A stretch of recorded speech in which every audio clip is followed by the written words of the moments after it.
cinta itu ada dua dimensi, satu Ar-Rahman, kedua Ar-Rahim. Ar-Rahman adalah cinta yang meluas dan Ar-Rahim adalah cinta yang mendalam. Dan Allah memilih dua sifat cinta itu untuk menjadi ikon utama dari karakter beliau. Tidak ada Bismillahil Qahirul Qahar, tidak ada Bismillahil Syadidul Iqab, tidak ada, yang ada Bismillahirrahmanirrahim. Oleh karena itu, seluruh yang kita alami dalam kehidupan ini, apakah dalam konteks keluarga, masyarakat, negara, alam semesta dan dunia, di dalam satu cara pandang, itu semua karena Allah punya kerentek, kalau bahasa Jawanya, untuk melakukan percintaan. Dan kalau dia ingin bercinta, maka dia harus menciptakan pihak kedua, ketiga, dan seterusnya. Maka dia bikin makhluk, dia bikin Nur Muhammad sampai ke kita sekarang. Dan Allah kemudian melakukan percintaan.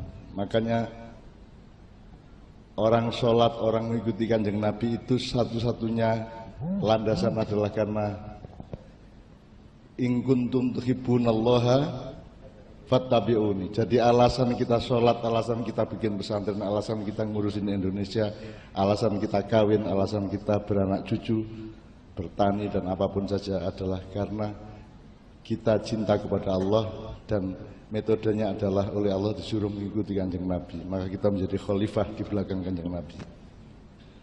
Nah, maka Allah menciptakan makhluk dari Nur Muhammad sampai apapun saja, berkembang, mengurai, memuai, dan masterpiece atau yang paling indah, yang paling unggul, yang paling dahsyat dari seluruh ciptaan Allah adalah Kanjeng Nabi Muhammad SAW.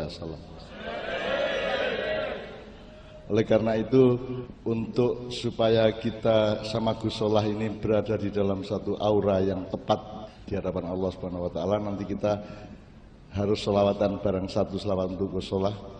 Karena enaknya kita yang bukan Muhammad ini, enaknya apa? Kita itu kalau menghadap Allah kan tidak bisa diandalkan. Terus mesti gak lulus di taek-taek.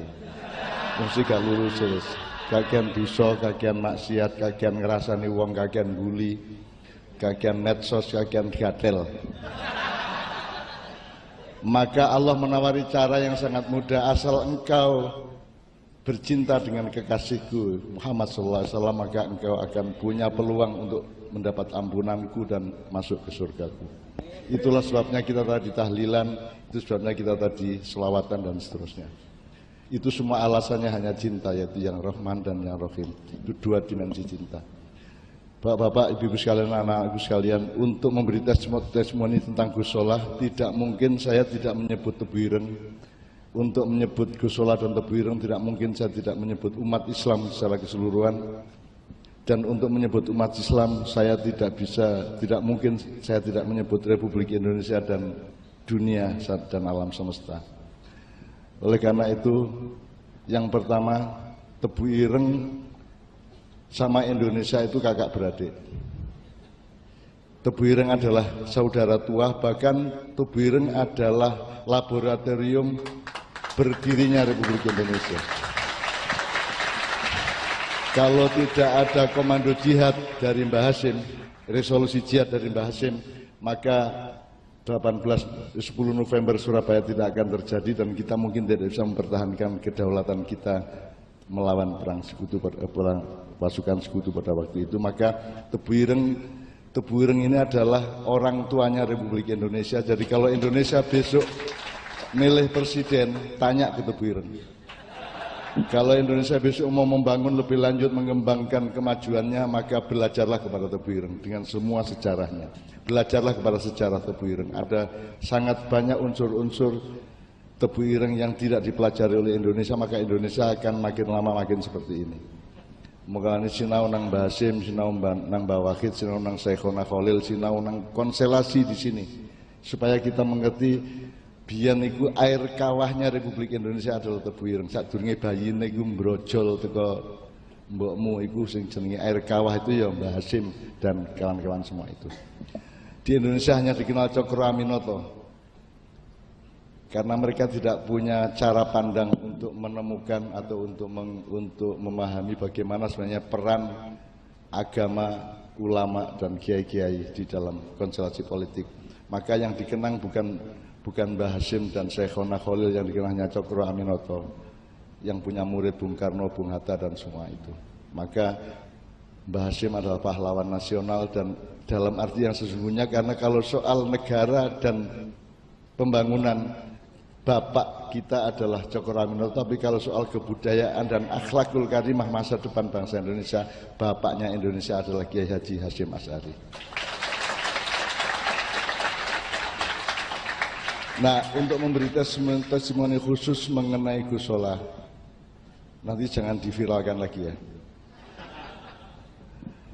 Harus ada cara pandang yang jelas, karena menurut Pak Lukman Saifuddin tadi,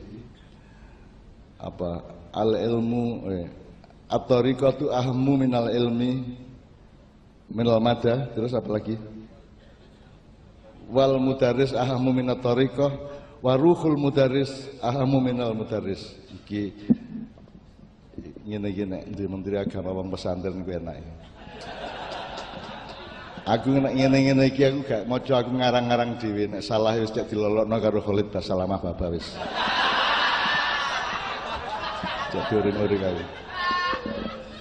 Jadi teman-teman sekalian, Anda tahu kita itu kan orang hidup itu kan gini, kompleksitas di zaman Tebu Ireng didirikan atau di zaman NU didirikan, kompleksitas zaman yang terjadi pada waktu itu, politiknya, sosialnya, ekonominya, masyarakat itu berbeda dengan kompleksitas yang sekarang.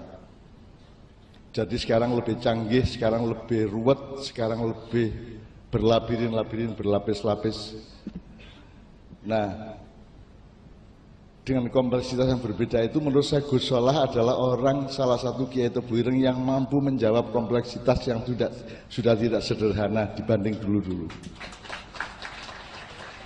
Ketika Tebu Ireng berdiri, masyarakat masih sederhana, pokoknya anak londo digepuk wis ngono tok. Ya, nek dulur dhewe kenduren nek ngono tok. Tapi nek saiki iki bedakno setan karo malaikat wis angel. Bedakno wong temenan ta wong gak temenan ku ya angel. Gitu. Jadi sekarang kompleksitasnya luar biasa. Peran pesantren untuk apa? Bahkan tadi Pak Lukman tadi mengatakan pesantren harus bisa menjadi penguat masyarakat. Saya bahkan menuntut lebih dari itu. Pesantren adalah laboratorium masa depan bangsa. Tebu Ireng adalah laboratorium tempat workshop untuk menyusun formula masa depan negara Indonesia.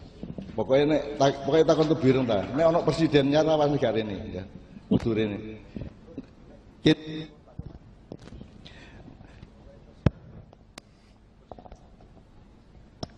Presiden baru nanti harus ke Tebu Ireng tanya-tanya, nang keras, nang di tak takon kabeh. Engko nek kene gak iso jawab takon aku. Ngono wis gampang.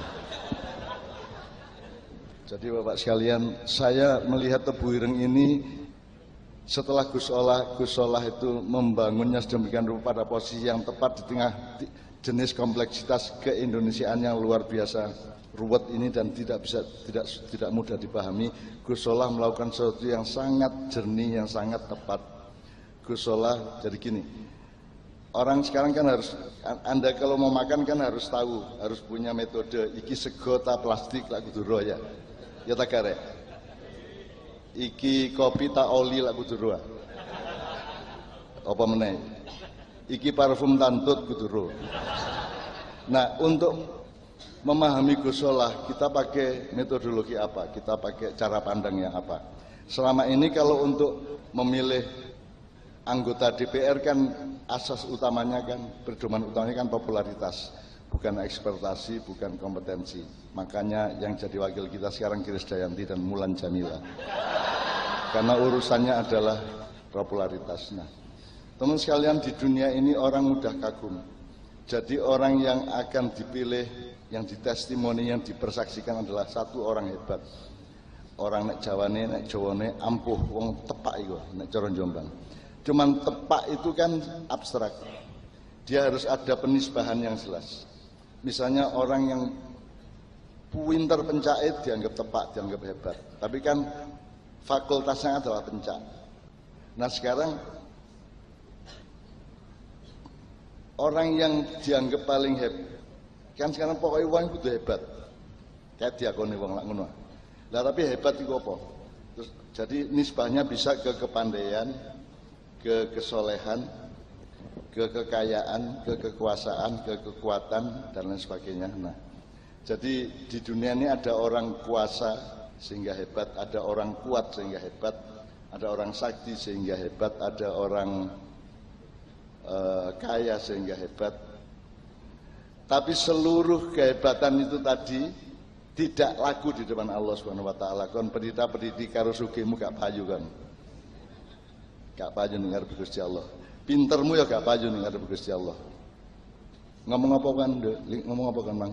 Sampean tahu siang ngarepe malaikat coba. Apa ngomong apa tak ketak kan itu.